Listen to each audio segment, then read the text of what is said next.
Hello दोस्तों, आज हम लेकर आए हैं आपके लिए एक नई कहानी। कहानी का नाम है संतोष का धन। पंडित श्री रामनाथ शहर के बाहर अपनी पत्नी के साथ रहते थे। जब वो अपने विद्यार्थियों को पढ़ाने के लिए जा रहे थे तो उनकी पत्नी ने उनसे सवाल किया कि आज घर में खाना कैसे बनेगा, क्योंकि घर में केवल मात्र एक मुट्ठी चावल भर ही है। पंडित जी ने पत्नी की और एक नजर से देखा, फिर बिना किसी जवाब के वो घर से चल दिए। शाम को वो जब वापस लौटकर आए तो भोजन के समय थाली में कुछ उबले हुई चावल और पत्तियां देखी। यह देखकर उन्होंने अपनी पत्नी से कहा, भद्रे, ये स्वादिष्ट शाक जो है वो किस चीज से बना है?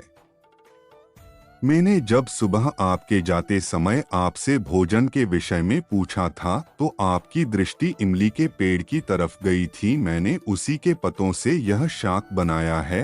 पंडित जी ने बड़ी निश्चितता के साथ कहा, अगर इमली के पत्तों का शाक इतना स्वादिष्ट होता है फिर तो हमें चिंता करने की कोई आवश्यकता ही नहीं है।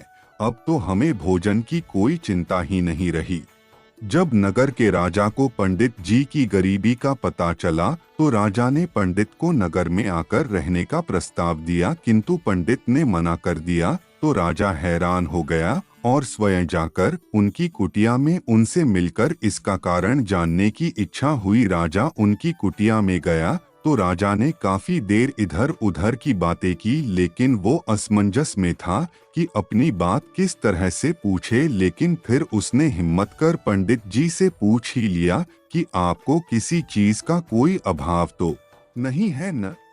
पंडित जी हंसकर बोले, यह तो मेरी पत्नी ही जाने। इस पर राजा पत्नी की ओर आमुख हुए और उनसे वही सवाल किया। तो पंडित जी की पत्नी ने जवाब दिया कि अभी मुझे किसी भी तरीके का अभाव नहीं है, क्योंकि मेरे पहनने के वस्त्र इतने नहीं फटे कि वो पहने न जा सकते, और पानी का मटका भी तनिक नहीं फूटा कि उसमें पानी नहीं आ सके, और इसके बाद मेरे हाथों की चूड़ियां जब तक है मुझे किसी चीज का क्या अभाव हो सकता है।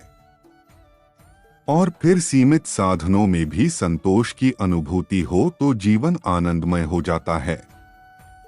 वीडियो पसंद आया तो वीडियो को लाइक और चैनल को सब्सक्राइब करें।